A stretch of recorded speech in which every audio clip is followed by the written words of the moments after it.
We're everywhere you are, streaming on the net. We're Radio Sheffield, and we're homegrown for the next 2 hours. Singers and bands that are native to your neighborhood. Music handmade and cultivated in your community. We're Radio Sheffield. Homegrown, homegrown, homegrown. This is Willie Andrew Everson, and I'm in conversation today with Kelly Bell from the Kelly Bell Band. We had a guest in the studio, and Kelly gave her some advice. My name is Emma Tracy. Hi, Emma. So, Emma, I understand you like the band. Yes. Okay, cool. How long have you been a fan of the band, or a friend of the band, rather? Around 4 years. Cool. 4 years. Well, you're like the next generation of fans. That's awesome. You're keeping me employed. What would you say to people who have stage fright? What would you say to them to help them get over it? That's an excellent question. Actually, people don't ask that question often enough. I would say, think about why it is that you picked up a guitar in the first place, or why you started singing in the first place. Or, some people have this misconception that I'm going to get in front of people and I'm going to be a star, and it's all about being a star. And if that's really their motivation, then I would tell them not do it anyway. To don't worry about getting in front of people, because if that's your only motivation is to be a star, you're in it for the wrong reasons. Because what's going to happen is, this is a very difficult business, and you have to work very hard at it. Just because you work really hard doesn't mean, it's like anything else, it doesn't mean that you're going to catch all the same breaks that somebody who maybe didn't work as quite as hard at it.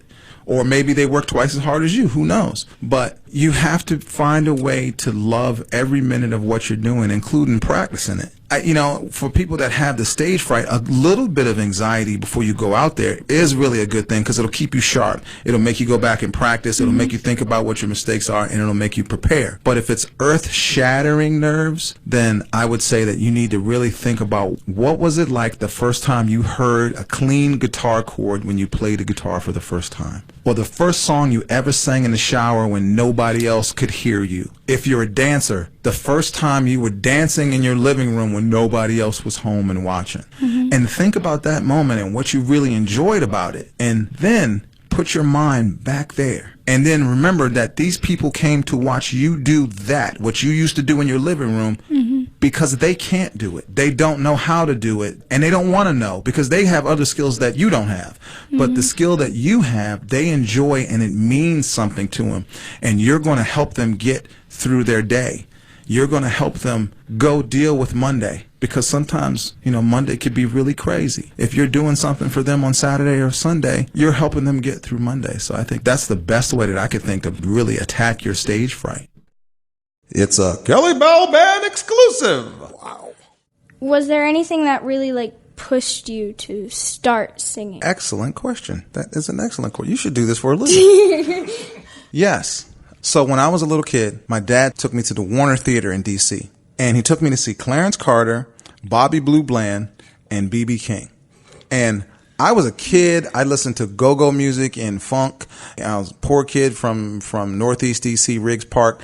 I didn't know anything about blues. My dad used to make me listen to it on Saturday mornings on this public radio station, WPFW. There was a guy called the Bama, and he would, play these old songs. And I'm like, Dad, I don't want to hear that old stuff, man. Don't make me listen to that. But my father, God rest his soul, taught me a lot of wonderful lessons. He would take me around and have me cut other people's lawns. A lot of old folks that couldn't do it for themselves and stuff like that. Not for money.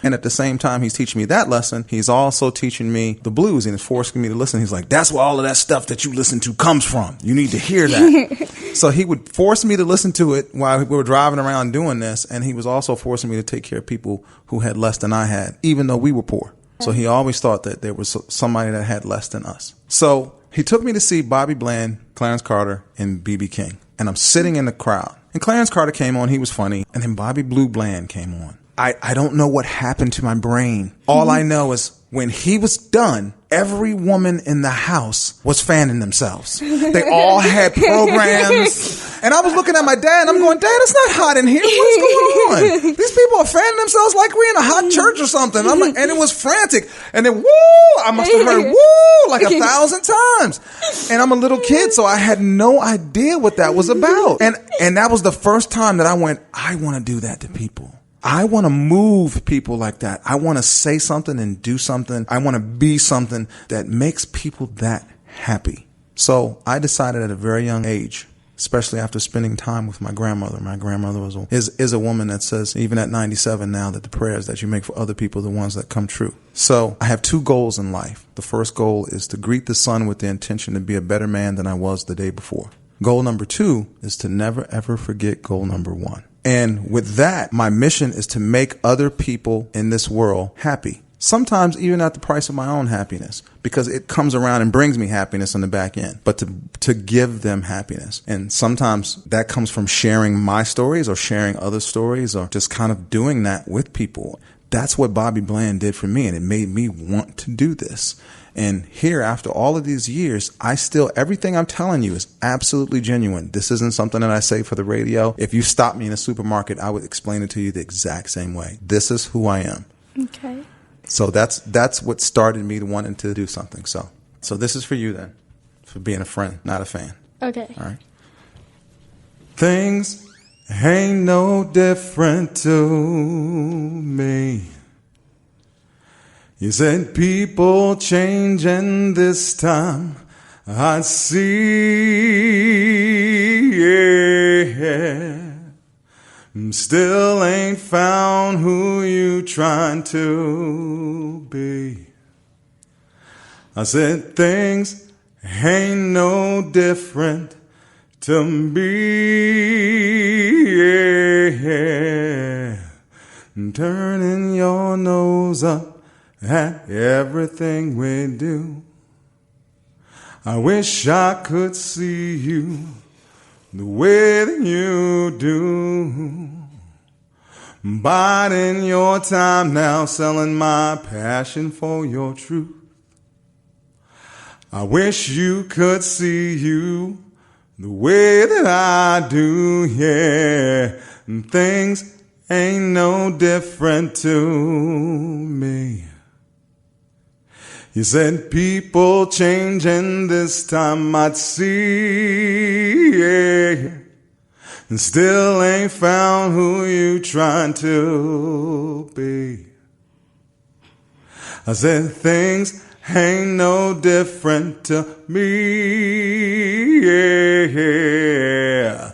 It hurt a little bit more, babe, every time we speak.